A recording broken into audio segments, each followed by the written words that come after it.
right, welcome once again to another episode of Vinny Presents. Today we have author and YouTube show host Nick Christophers. Nick is behind Mob Tales. You'll find it on YouTube. He's also an accomplished writer. He's been writing for over 20 years with such stories as Destinies, upcoming No Honor Among Thieves, Flowers Are Not Forever, among many things. He was just on the Rack Report on WABC with that's Frank Morano's show. Now, Nick, tell us more about it. How are you today? I'm good. Glad to be here. Thanks a lot. Well, thanks for joining us. We're excited about the interview. I want to learn more about all these amazing things that you're doing. I'm sure we know a lot of common tales, maybe common people, but I'm going to let you do the talking, not me. Well, your first question was how I got involved in this kind of thing. I've been writing for like a long time, very long time. I started getting interested in writing when I was in junior high school. We had an English class, and we were required to read a book called The Outsiders, which you're probably familiar with, is S.E. Hinton's book, which was made into a movie with Patrick Swayze and Matt Dillon. And that book, I felt connected to the character, Pony Boy and Johnny. The only reason why is because if people know about the story, The Outsiders is about a street gang. And I was in a street gang when I was 13 because I was bullied when I was in elementary school. So when I got into junior high school, I met a guy who was the leader of the gang in the school, happened to be Greek, like me. And we connected. And I said to myself, oh, this is a good way to get back to all the guys that picked on me. So I joined the gang, got initiated, and I started fights with every one of them. And reading that book and feeling connected to them, reflect kind of like a mirror of my own life, kind of a thing. It inspired me to start writing. And at first, I started writing songs and poems and things like that. But then writing about wise guys and that kind of lifestyle kind of started percolating, And then my father used to have a cafe, and a lot of guys used to come in there, if you know what I mean. We had the acting boss of the Colombo family, Vic Arena, who I knew very well because I used to hang out with his sons. He used to come in there. Angel Ruggiero, John Gotti's guy, he had a house in the same town where I was living, and he used to come in there once in a while. I didn't talk to him, but he came in. I saw his face. There was John Booby Sassani, who was with Sonny Black's crew, and me and John became kind of friendly. And I went to Atlantic City with him, and he used to have a white Lexus. So I got familiar with these guys, and I was kind of enamored by them. You see them with their cars, and you know the way it is. Sure. And we used to have a guy named Sally. He used to come in my dad's place all the time. Now remember, I'm 13 years old now, 13, 14. So I'm slowly kind of figuring this out, who these guys are, what they do. And this guy used to come to my dad's place all the time. And he used to come on a Tuesday. It was a Tuesday, and drop off an envelope. And he used to come behind the counter of the store, and go all the way in the back in the office where my father and my uncle used to do their bills. And I'm saying to myself, where the hell's this guy going? And I would nudge my dad and say, where's he going? Don't worry about it. That was the answer. Don't worry about it. All right. So being the way I was curious. So one day I'm watching him, and my grandfather was working by the register. And Sal would give him the envelope, and he would put it on top of the register. And I was curious, what the hell's in that envelope? So when nobody was looking, I took a peek. And there was all these football tickets. If you remember the football tickets we used to bet back in the day. Yeah, they call them pools in Philly. Yeah, exactly. So I was like, oh shit. So I took one, and I went to the local library and made Xerox copies of it. So I went to school, and I had kids betting with me. So I was making pretty good money. But eventually my dad figured it out. And he said, are you insane? He said, if Sally finds out that you're doing this, because, Sally, you know how it is, he would collect and he would kick up to the ball, the wise guys, he would kick up. So here I am doing it by myself, which you can't do, obviously. So he said, you better stop this shit because if he finds out, you're going to be in a mass amount of trouble. So I said, all right, whatever. I stopped. And I was pissed off. I was making some good money. But that whole thing is kind of like what generated my desire to start writing stuff. And so that's when it kind of like happened, when the desire to write began. And since then, I've been doing it since then. And then you started to write and you got into the it looks like the Greek publication National Herald. Was Right. that your first stint? Yes. Because I went, towards my ethnic roots, which is Greek, so I figured it'd be an easy in. And yeah, I started writing there first. It was just to get my feet wet, so to speak. But then later I branched out to mainstream newspapers and magazines, and that kind of blew up a little bit. And that's where it kind of, I mean, prior to that, I was a bad boy. I got involved in a lot of stupid shit. I was arrested when I was 21 for assault. But that whole thing, being arrested and stuff like that, sitting and being in a cell, it makes you think a little bit. So it kind of made me change my mind. I had like an awakening, like, oh, what the hell am I doing? So, the straightening myself out and going to school and this and that. I minored in journalism, and that's when I started writing for the National Herald, the Greek paper. And then I branched out to other stuff, different mainstream magazines, online and print. And I just started building, if I look at the writing I do now and what I did back then, my God, it's so different, because you get better as you move on, obviously. Sure. So yeah, as you practice your craft, it grows and grows, and obviously with time, sure. I mean, you're saying 20 years, I guess you're now an accomplished writer. Oh yeah, I mean, I started writing a book, a mob story, in my college years, and I scrapped it because I didn't think it was any good. And I still have it, and I look at what I do now. Oh my God, what a difference! It's like my language, the vocabulary has expanded. It sounds better. I know I mean. I know how to put the story better together. You know how to. It's like building a house. Eventually, you have the foundation. Eventually, you work till you get to the roof. Kind of a thing. So, right. Yeah. And then it improves, and but it goes back to the old adage, which is, you write what you know. So, you write, and that goes for me too. My first screenplay that I wrote was about pretty much a true story about me and my buddies going down to Atlantic City and just, every night and gambling. Of course, we made it a lot more fun and exciting. And of course, we left out some stuff that's incriminating, but it was a lot of fun. That's good. Well, you're right about that. It's what you meant. Oh my God, you just said something a minute ago that triggered something, and I forgot what it was now. Oh my God. Write what you know. Yes, you're right. Because a lot of people will say to me, "Oh, Nick, why don't you write about a horror thing or romance?" I'm like, I can't write that because I don't know anything about it. I'm like, I can't. You write what you know. I know about the life. I know about wise guys. I know about that world because I've been around it. I know a lot about it. I know I had friends in that life. I still got a lot of friends. My other guy, my friend Spiro, the Greek guy, who was head of the Greek crew in a store in New York. He's doing life. He's also in Allenwood, and we still, we communicate. I know his whole family. So, like you said, you write what you know. There's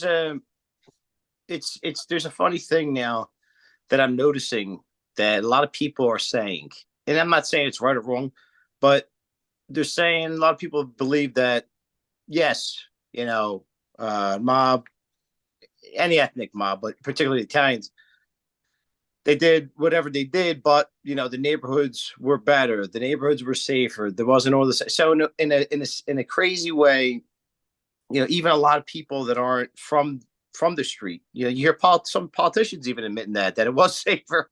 And I have to ask myself, because listen, for sure, I grew up in the Italian market, South Philly, the whole thing. Of course it was. You didn't cross certain streets. That was it. That was the way it went. You didn't cross boundaries.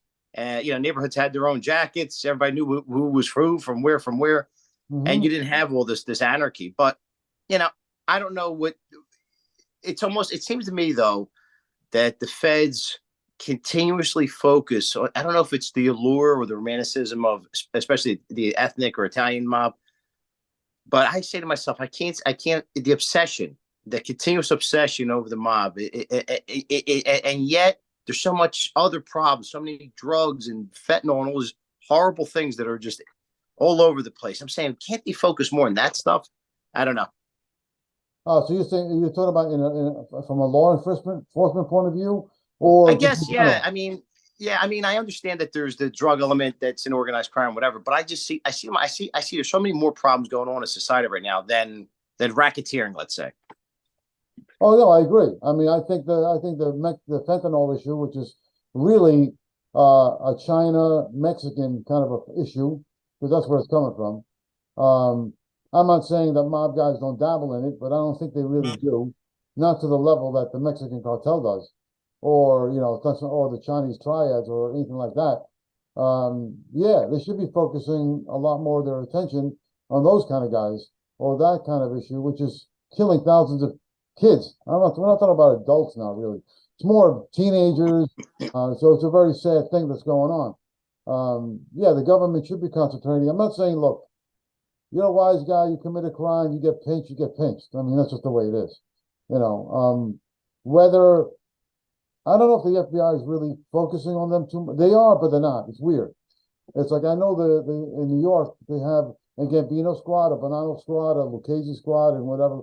They have different squads for each of the five families, but they've decreased them. Like for example, like for the I think the Bonanno squad used to be like I think 300 guys that were focusing on them. Now it's down to like 100 because they don't. It's not that. It's because they know the mafia in general, the Italian anyway, is not what it used to be. It's very. I mean, they're still active. Don't get me wrong, but not to the level that when you and I were growing up. It's a big difference. Like in the 70s and 80s when there were thousands of members. It's nothing like that anymore. I mean, the Chicago membership of the outfit, the youngest guy is 38. The oldest guy is in his 80s. How long are they gonna last? So it's deteriorating. It's fading because there's no scouts, for example. There's no a There's farm no bench. There's no bench. right. There's no farm team. There's nobody to go to. Because Well, and Nick, I'm sorry to interrupt you, but I would say I think from what I see and what I noticed just from people growing up, you know, uh, a lot of people growing up. I mean, when Rico came out, that was it. That was the wrecking ball. So Rico really put an end to organized crime as well. well, yeah, I mean, you're right. After the late '90s, that whole thing just turned. Coming down with Giuliani, taking out all the heads of the families like Fat Tony and Vince Gigante, the whole crew, all the top heads, Tony Ducks. It really gave a big blow to the five families in a huge way. But yeah, the Rico thing and everything has really ruined them. But like I said, they're still there. But I think the new generation of Italians or any ethnic group, ethnic Italian, Greek, Irish, whatever, they go to school, they graduate, they get involved in corporate America, and like you said, they don't have. There's no desire to let me go rob a store or try a new racket. It's just the desire is not there anymore. It's Plus, not. it's also an element of education, Mhm. assimilation. You got to remember too, a lot of these people they grew, coming over from the old country, wherever they came from. They had it rough, man. They had it really rough. So Mhm. they, to a degree, they were already kind of hardened people. Now the rest of us are growing up on, video games, and so we're kind of soft now. You're not going to get the type of gangster nowadays that you did, 100 years ago, 80 years ago. No, definitely not. I mean, well, because this, like you said, this when you're growing up around technology the way it is now, the way it's been for let's say 20 years, there's too many distractions, and there's no, and, a lot of these kids are spoiled. They get what they want. Their parents came up pretty well, and education and everything. It was a big help. Thank God for that. So there's no like street gang on the corner anymore. You're not going to find that. The new street gangs, really, it's weird how things change. It's funny when we're talking like this, because remember the quote in the Gotti movie with Amon Asante, the only good Gotti movie that was made. Hey, man, I took the words out of my mouth. Thank you. When Amon, this is actually a line, and these words were used through the transcripts of Gotti's case. And at the end, Armand who was a good friend of mine, actually, when he was in the cell with Frank Locascio, and he tells Frank, they're going to remember me, because in a couple of years from now, these other gangs have no boundaries. You're going to, who are you left with? And ironically, he was right. And that's exactly what happened. So the Jewish gangsters would outsource it to Capone or this one or that one or somebody in New York, and they would use the Italians to do the dirt. And that's a funny thing too, because if you know, a lot of people don't even realize there were Jewish gangsters. I don't know about today. I mean, but the smart thing that they did was they understood that they were only doing that temporarily, and then the goal was to go legit, and they did. So a lot of these families, without mentioning names, of course, it's ironic because I know a lot of their backgrounds, and for instance, in Philly, there's people who have their names on a lot of these buildings that are big, philanthropists or big donors, that if you go back to their history and their grandparents' history or the grandfather, whatever, they were involved in rackets. That's how they made their money. Even one of the hospitals in New York was one of the wings was donated by Carlo Gambino. I mean, if you think about it, see, a lot of these they were smart, because these wise guys used charity to cover, yes, they go there, like when they go to trial, the lawyer, the attorney would say, well, Mr. Gambino donated to the charity of the hospital, or he did this, he did that, he gave money to the church, which they always used to do, which was just smart thinking, but when you mentioned about the Jewish guys, it's true what you said, but in the same token, Murder Inc. was all Jewish gangsters, except for two guys, Louis Capone and Albert Anastasia. It was started by Albert Anastasia, but Louis Lepke and his whole Jewish crew were the ones that went on the hits. So the Italians actually used the Jewish gangsters to cover them, so that it doesn't connect them to them. Or the Purple Gang out in Detroit, same situation. So it kind of worked both ways. Yeah, that's a good point. But the Jewish gangsters are not around. I mean, they're not around anymore. They're not going to. The Jewish guys right now, they're smart. They become dentists, doctors, run corporate companies. They run industries.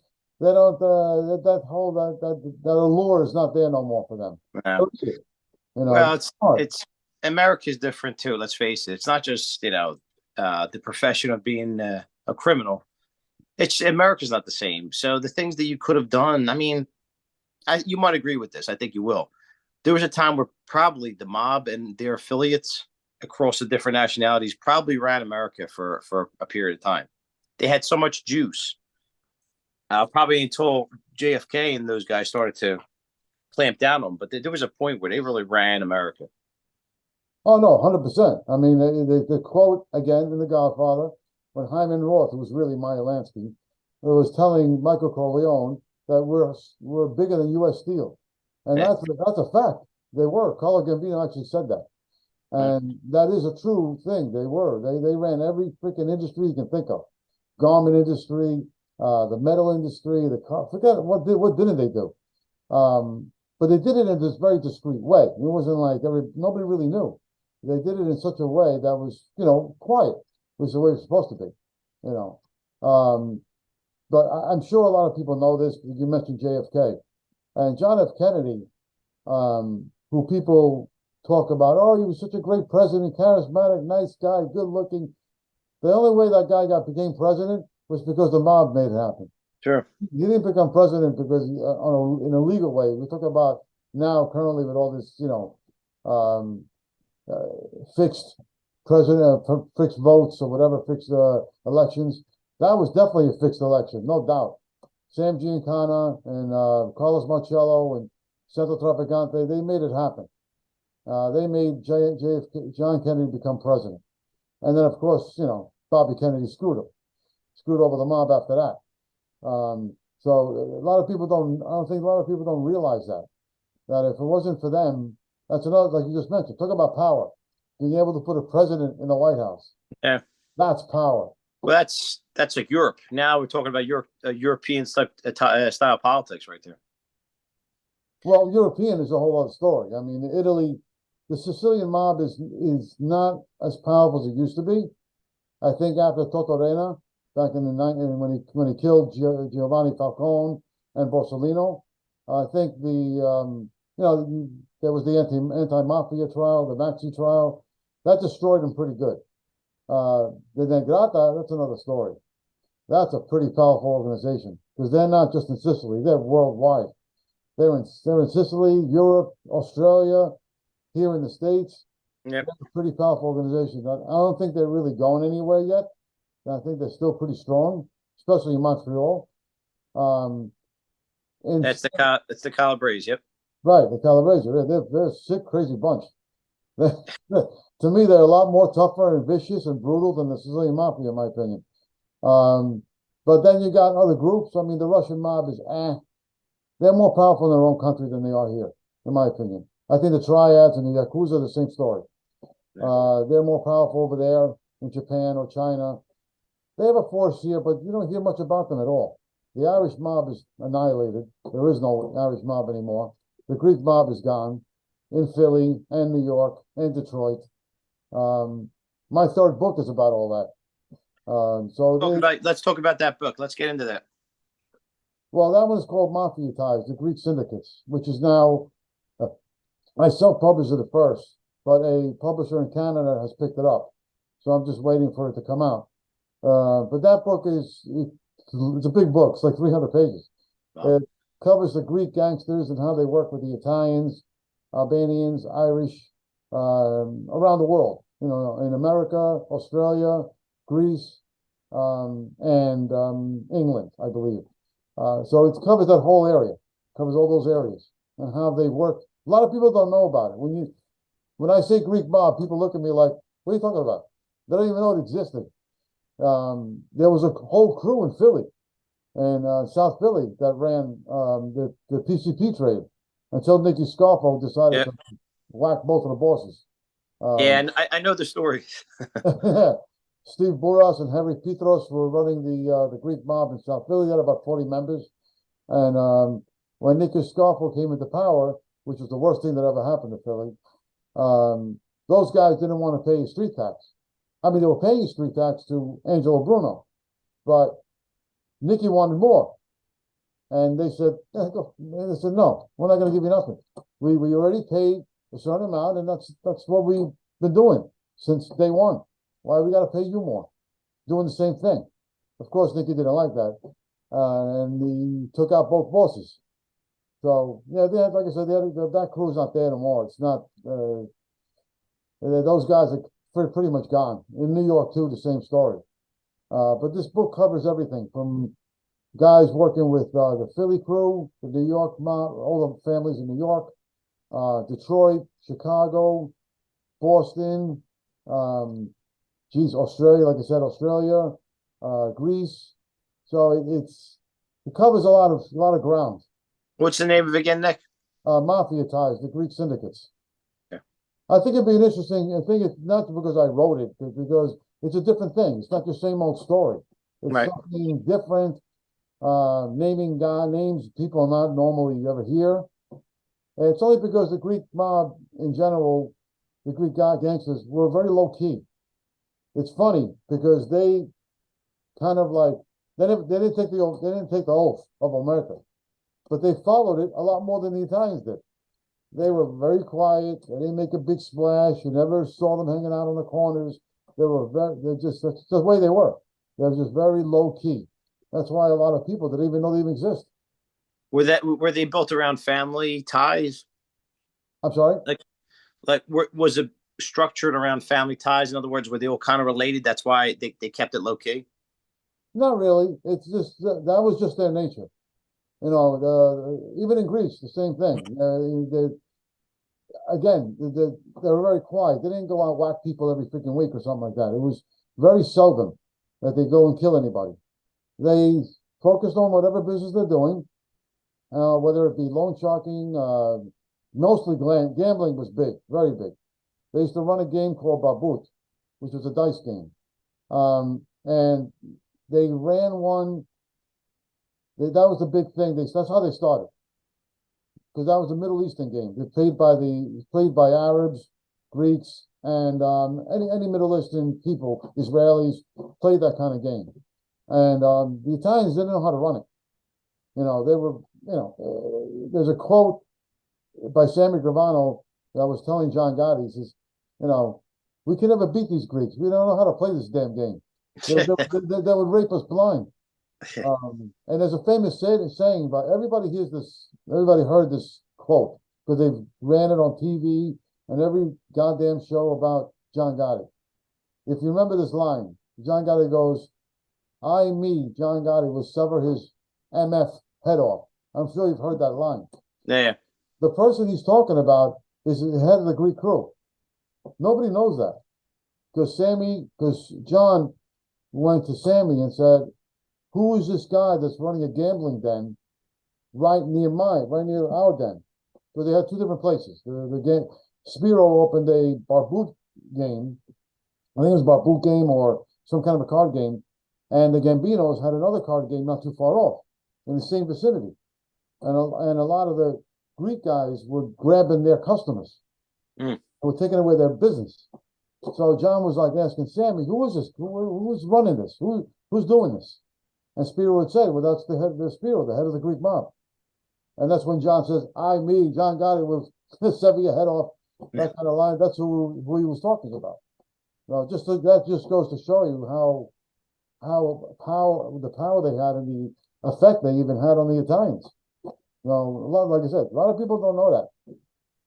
Yeah, it's interesting. And going back to Gotti and that whole period of time, just from kind of like what I interpret, it sounds like maybe, I guess, the commission trial, Giuliani pretty much began the end of the way things were. It seems like he was the one who really brought upon the massive destruction of the way it was. Oh yeah, he did a great job, and he was very instrumental in toppling the top players of the mob, because when those guys were gone, the guys I mentioned earlier, like Fat Tony Salerno, Tony Ducks, Corallo, Victor Gigante, you take these big shots, the guys who were there from the beginning, pretty much, you take these guys away, you're taking a lot of the power source away, the connections, the politicians, all that stuff. You take those guys out, bro. The guys under them didn't have the couillon, so to speak, to really run their specific families appropriately. Or the juice. Right, or the juice. I mean, the juice was gone. It's like the saying in The Godfather where Sollozzo goes to Marlon Brando and he goes, with all those politicians you have in your pocket. The same story. Tony Ducks, Tony Salerno, all those guys had huge political connections. And you take those guys away, the guys under them don't have it. So, well, the other thing too, Nick, is that when people start like that, they start to get indicted and start to get in the press, the people that are quote unquote your friends, they run for the hills, especially politicians, especially movers and shakers that are big time. They don't want any heat. So those guys are going to be like disappearing acts. So anybody that's below the bosses, it's like you good luck trying to keep some of that juice, because it ain't happening. Well, not just that, but Giuliani created the rat pool. The amount of guys that flipped after that was insane. Some guys had better reasons to flip than others. So guys like Larry Mazza, for example, that I mentioned earlier, Larry was with Greg Scarpa. Now here is your boss, who you find out later has been a snitch for 40 years. Now, why would my boss is a snitch, and he's telling everybody not to snitch, but here I am in jail, and I'm going to do time for you, but you've been flipping for years. Okay, do I really? How much more do I need to explain? Like, Yeah.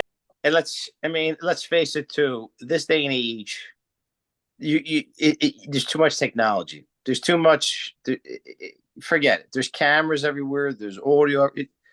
You can't get away with brushing your hair these days without somebody knowing it. yeah, that's another reason why the mob has been the wise guy. The mob in general has went underground. You don't really hear much anymore. Very few times you hear anything. Maybe a guy gets pinched or something like that. Like a bunch of guys got pinched early this summer. I knew one of them, the Pepitone brothers, and that's because of some surveillance. But it's like you say, you don't hear guys getting whacked anymore. They haven't had that in years, and they went very much underground because of what you just said. Technology is very much advanced, so you can't go in the corner and talk without a camera being above it and listen to everything you say. So that's the other reason why I think the mob in general has been pretty much, decimated and very small because there's only so much they can do anymore. Yeah, and it's although I do see a resurgence, maybe you've noticed it too, of interest. If you've noticed lately, the amount of interest there is in the mob or the mob the way it was, it's picking up, man. The love affair for the mob is big time right now. You see it with mob shows and talk shows, and everybody's into the Sopranos again. It's just funny how this whole thing is reemerging again. I hope you're right. Yeah. Because the film I'm working on is a mob story, but it's very different. It's not your typical story. But I hope you're correct because I'm trying to get it out there, trying to get the funding in place to get the movie produced. So I hope that's that the lore is still kind of there because that's the only way the film will do well. No, there's no doubt in my mind because I see the numbers. I see how different podcasts, just being online all the time and being on social media the way I am. I'm watching a lot of these trends, and it's big time, man. It's big time. Oh, good. That's good to hear. I mean, That's in a fun way, it's good. I mean, to be out there in a fun way is good. In other words, entertaining way. Not, I don't mean in a violent way, but no, right. in No, an but I think because yeah, in an people kind of entertaining miss way, it. it's good. Yeah. That is a good thing. I mean, the Sopranos thing. I know they tried to do a little resurgence of the story with the Many Saints of Newark, which came out like 2 years ago, which was lousy. Yeah. It was not good. So I think they tried it then, and then we had that guy Mike Moda who did the Sopranos Con in Atlantic City, which was about a year or two ago, which I went to. I think the Sopranos was a great show. So I think some mob enthusiasts are still hungry for that kind of a show again. I think there's one or two mob shows on Netflix, and people are still trying to get that whole idea back rolling again. Yeah, I think we took it for granted a lot of these movies back in the day, like obviously, I mean, The Godfather, but even like Goodfellas, Donnie Brasco, a Casino. I mean, these for a while in that period of time, man, they just kept coming out with real big hits. Now, I feel like, except for the movie you mentioned, which I think is one of the most underrated ones around, Gotti, the one with Armand Desante, obviously was the best. I mean, come on, you had Anthony Quinn in it. I mean, Armand's an amazing actor in his own right.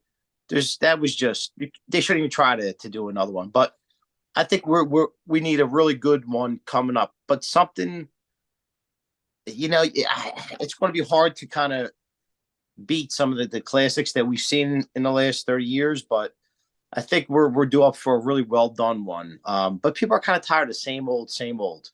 Boardwalk Empire did a great job. I have to admit, I liked Boardwalk Empire. Boardwalk Empire was great, very inaccurate in a huge way. Nookie Thompson, whose real name was Nookie Johnson, was nowhere near what they made him in that movie. He never carried a gun, never shot nobody, never talked to Luca Luciano the way he talked in that show. He would have been dead the next day. So it was good, but it was more fictional than it was nonfiction, which is very common. That was I like that, but I don't like it because I hate when they take creative license to another level. Yeah. I mean, Goodfellas, inaccurate. Donnie Brasco was really inaccurate from the beginning to the end. Casino was inaccurate too.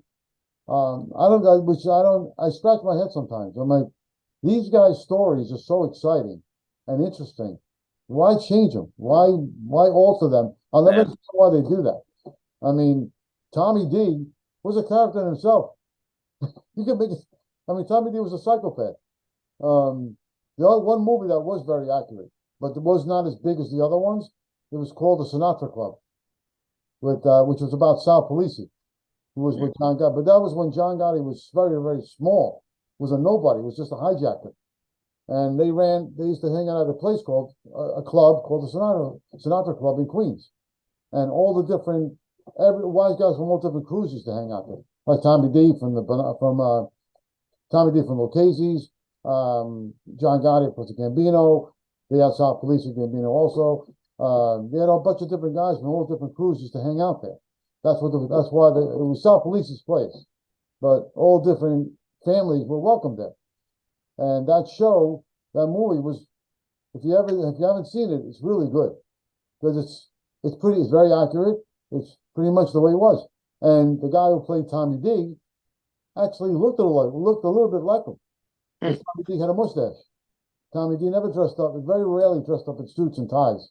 He used to always wear he was a tall guy, wore a leather jacket. And he was a bruiser. He was a tough guy.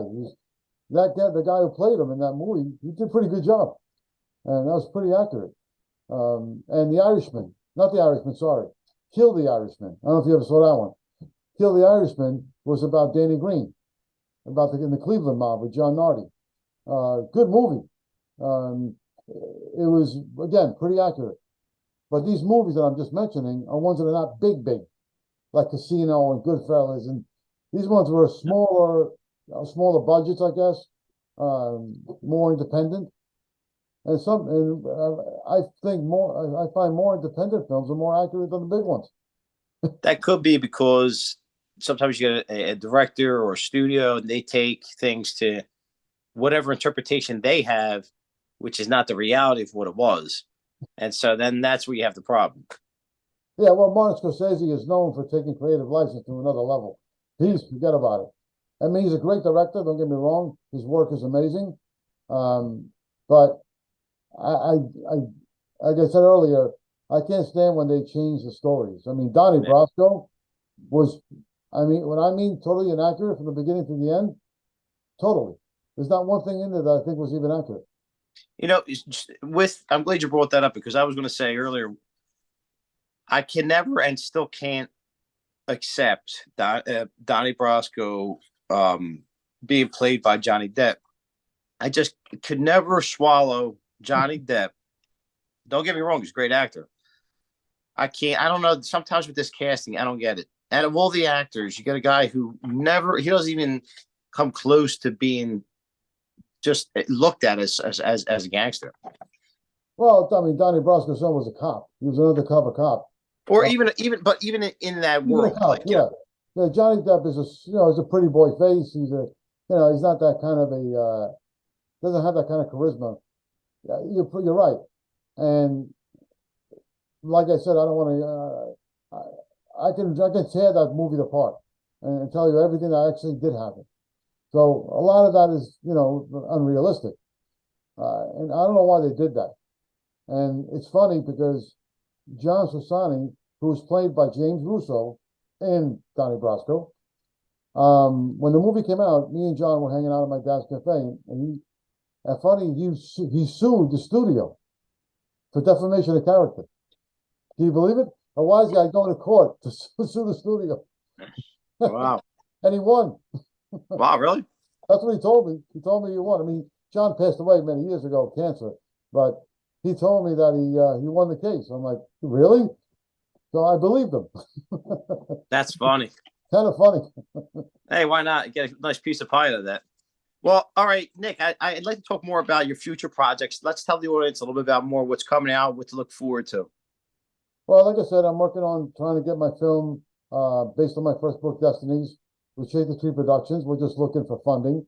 We got everybody in town. We got a package already ready. We got all the stuff prepared. We got actors interested, actors in Sopranos from Boardwalk Empire, guys who are interested in being part of the project. So that's really good. So we're just waiting on, trying to raise the funding to get it done and doing it the right way. That's one thing that I'm doing. I got my own show, Mafia Ties, which is on YouTube channel, where I interview, sort of doing kind of like what you do in a way, interviewing guys in their life, actors who played guys in that life, that kind of thing. And I'm working on my 5th book right now called Flowers Are Not Forever, which is not really a mob story. It's very different. It's just a crime thriller. So, and on top of that, I'm not an actor, but I acted in a couple of things recently. Film that's coming out next year called Brooklyn Ties. I play a character named Frankie. So we filmed recently, and it was a lot of fun doing. So I got all those kind of things happening, and trying to, keep it moving, working on any new projects that are coming on. But Destinies is the film, the new book, and the show is kind of like what I'm drilling at right now. That's great. And now, what about where could they find you? I know you said YouTube with your show, but also, is there do you have any other links or anything? I mean, we're going to put everything in the in the description box of the show. But anywhere else you want them to go ahead and see you? Well, they can go to nickchristofers.org, which is my website. I got to update it a little bit, but that's on there. A lot of information is there. Just Googling my name, Nick Christopher, a million things come up. Right. So you see, and people, if anybody's interested in getting any of the 4 books that I've got out, Destinies, which is the first one. The 3rd one was Mafia Ties, the Greek mob book. And the 4th one was Destinies Part 2, No Honor Among Thieves. So if people are interested in any of those books, they can check it out on Amazon. They can also, email me if they want any signed copies of the books. nickchristofers50@gmail.com. They can email me, and I can hook them up with some signed copies, things of that nature. Well, Nick, listen, man, I really enjoyed this conversation with you. It's brought back some memories locally, and it's interesting to get that little peek into a world that is very alluring, very scary, very tragic, but I think will endure and continue to inspire and excite people for many more years to come. I hope you get some funding for your project, and I hope that you continue all the success in the world with everything you're doing with your show. And I wish you a lot of success, Nick. It's been a pleasure. Me too, Vince. Thank you very much. Also, yourself. Been a pleasure. And again, folks, make sure you're checking out Nick Christopher's. We'll have a link to everything he's got going on. Follow him, subscribe to his channel on YouTube. For now, that's it, but I'm sure we'll be back again soon. Thanks again, Nick Christopher's. And everyone, please, if you haven't already, make sure you subscribe, share, like, and we'll see you next time. Thank you. Take care, Vince.